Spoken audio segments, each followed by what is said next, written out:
जय बाळूमामा सगळ्यांना. तर आमच्यात ना रोज 1 लिटर दूध घेतो आम्ही विकत आणि त्याच्यातनंच मी शाई साठवते आणि ती शाई साठवूनच मी घरातच तूप तयार करते.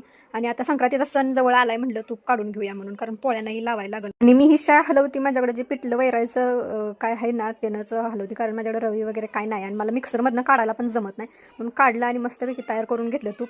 आणि आता सक्रात जवळ आल्या म्हणल्यानंतर ना बायकांची तयारी चालू झाली आणि माझी अजून कशातच काय तयारी नाही. आणि मी काय दरवर्षी साडी घेत बसत नाही, कारण माझा बड्डे आणि संक्रांत जवळजवळच येतात, कारण 2 दिवसाचा 2 कसला 1 दिवसाचाच फरक असतो या.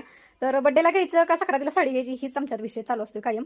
तर माझ्याकडे ही जुनी साडी होती, म्हणजे जुनी म्हणजे एकदा दोनदाच मी वापरले, जास्त काय वापरली नाही.